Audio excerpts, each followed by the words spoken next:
Ye freaking whore! Welcome back to Concept Soup, and today we're doing something I didn't think would be possible.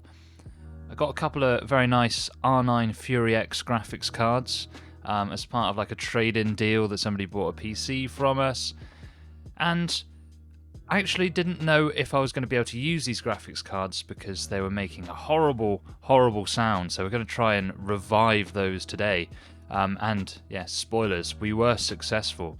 Basically, the reason I think it wasn't going to work, basically, was because I watched a Timmy Joe tech video. I think I don't think he posts very much anymore, but he said this graphics card is sort of doomed to fail, which is true if you're just using the stock cooler. However, we managed to get around that today by installing a third-party cooler. So before we get into more details about that, we're going to talk about our sponsor, which is JCPCcustoms.com, and this is where you can pick up your next gaming PC. So there's three ways to get your gaming PC from JCPC Customs. There's one is the ready-to-go PC section. These are PCs that are already built, ready to go, just ready to ship out anywhere in the UK.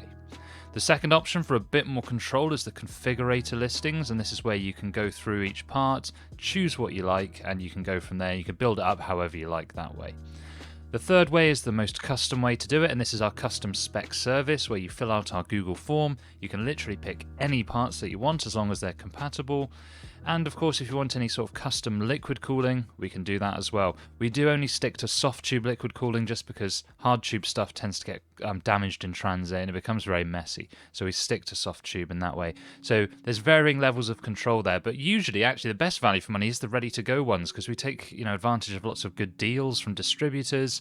And if you don't really know what kind of PC that you want, the ready to go PC section is really good because all the spec is very optimized. So we're not going to cheap out on power supplies, motherboards, that kind of thing that you would find from other PC system integrators and that kind of thing. So it's worth checking out jcpccustoms.com if you're looking for a new gaming PC, or even if you're just looking for some inspiration about builds that you'd like to do yourself. There's plenty of builds on there. We've even got our historical ones that we don't sell anymore. You can still view them. So if you want ideas, it's also a really good place to go. So that's jcpccustoms.com. And now on with the rest of this video. Thank you. So yeah, we are going to be recovering the R9 Fury X graphics card. There was two of these in a trade-in deal that we got. We're actually going to be doing a whole build with all the stuff that came out of that trade-in in our next video, so keep an eye out for that. We're going to be building up a whole new PC from all these parts that we found, but we're just focusing on the graphics card today, and we changed the cooler from the liquid cooler that comes built in to the Radeon Morpheus 8057. Now the 8057, it's not actually listed to work with this graphics card. It's listed for Radeon RX 5700 XT and upwards, and RTX 2060 and upwards. So I was like, let's just take a punt on this and see if we can get it to work, because the whole pattern on the die can't be that much different, so it should still work. So let's go through what we did to the card to take it apart, and then how we put the cooler on, and then we're going to see what kind of performance we were able to get. I think you'd be quite surprised about how well this actually did, considering this is supposed to be a liquid-cooled graphics card only. The fact that the air cooler works quite well is a bit of a bonus. So let's crack off the shell of the Fury X. So it comes in there's sort of a few sections to it. So you've got the cooler itself. You've got the the actual PCB with the die on it, and then you've got the backplate. So on this model, the backplate doesn't do anything. It's not got any thermal transfer or anything like that, at least from what I can see. It doesn't look like it'd be very good at that. So you just unscrew that, you take off all the screws. I'm using an iFixit kit for this, and if you want the same iFixit kit, there is an affiliate link in the description. But you just take off all the little screws. It does void your warranty, but it's a very old card. It's going to be out of warranty anyway. You take off that backplate, you move it off to the side. Once you've taken the backplate off, you can loosen all the screws that are holding the PCB to the cooler, so you unscrew all of those, and then you can pull the cooler away. On this one, there are a couple of screws that hold, where the display outputs are on the back of the card. They hold it onto the cooler, so you need to unscrew those as well. You take it all off, disconnect all the fan cables, and pop it to the side. Make sure, obviously, cleaning off all that old thermal paste, because it's probably not going to be in very good condition at the moment.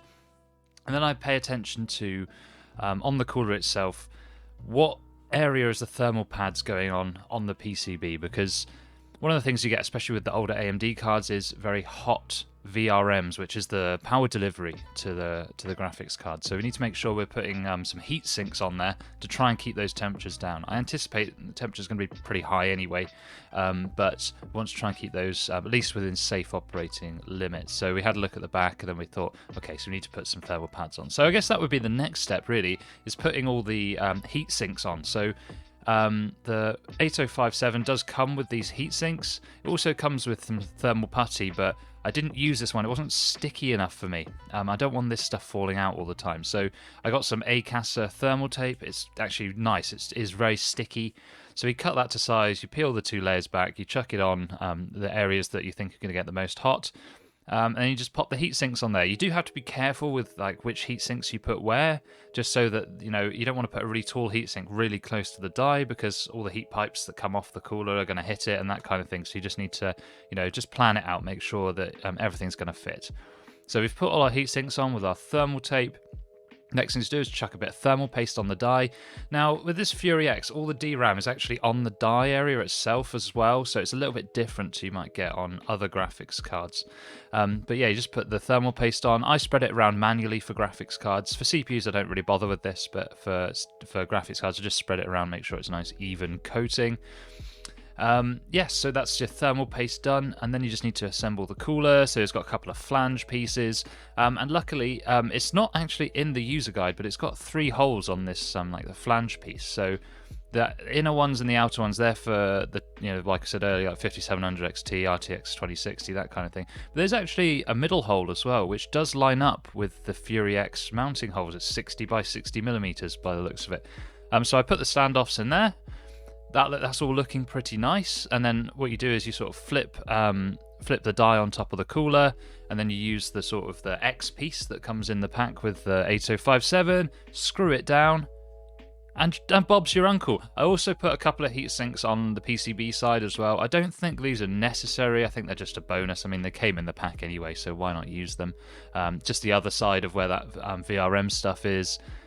So yeah, I think putting this together actually wasn't too difficult. It's always very scary opening up a graphics card, because you think, oh, this is so valuable and it's something I haven't done before, but really it's not that bad. I wouldn't recommend doing it routinely unless you had a good reason to, but in this case, yeah, it wasn't too hard at all. So yeah, we strapped that on. What we had to do as well, because this can work as a passive cooler, that's probably more suited to the lower end SKUs. The Fury X's, they are built to be liquid cooled, so we're going to have to put some fans on this. So I had a couple of just case fans that I had, I think over my shoulder there. You can see loads of case fans in the back there. So I'm always happy to get rid of some plain black case fans. So you can't mount them. So the Morpheus Cooler, the 8057 cooler, comes with those sort of clips, that like you used to on Tower CPU coolers. But they only work with the Radeon Tech fans, the specifically sized ones, so you can't use them on just any old fan. So being the bodge job kind of guy that I am, I got some cable ties and just used the cable ties to wrap it around the cooler. That worked out pretty well actually. And then all I'm going to do with the fan connector cables, hook them up to the motherboard, put it on DC control, just leave it at maybe 60% constantly, and that should be enough considering it's quite a big heatsink that we've got here. So yeah, that works out pretty nicely. When you're mounting the fans on this, you've got to be really careful not to...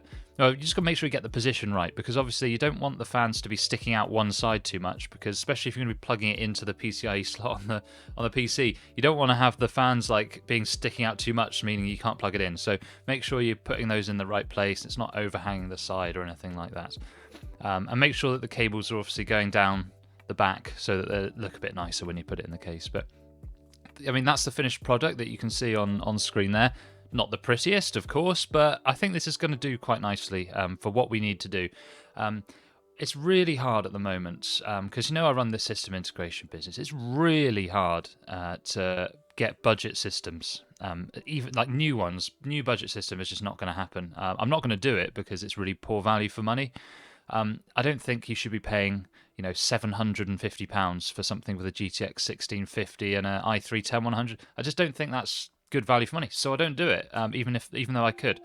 But offering something at that budget end is something that I really do like to do, so that's why I can get this in at a decent price, and that's going to work out really nicely. As I said, that's going to be in the build video next. This video is just to show you, putting the card together and that kind of thing.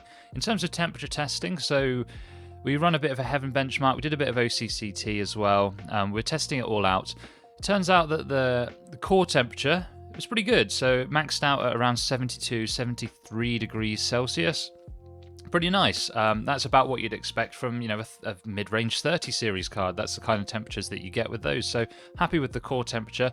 VRM temperature, not great. It is quite high. So we're, you know, between 100 and 105 degrees most of the time, which sounds like a lot, and you might think that's very scary. But actually, they are rated up to 125, 130 degrees. So, you know, whilst it's not horrible, it would be nice to have better temperatures on that just to give it a bit of extra longevity. But for this usage, it's going to be absolutely fine. And remember, these tests like OCCT, they're often an unrealistic load. They're not always the same amount of load that you'd get through gaming. So yeah, there we go. So what do you think about this? Do you think it's something a bit different for the channel? You know, it's not just a PC build. We're sort of showing you how to refurbish old parts, and that's always something that's I enjoy, and it's something that I can give back because, you know, like I said earlier, it's not a good time to be building budget anything really. So this kind of thing is a way to do that.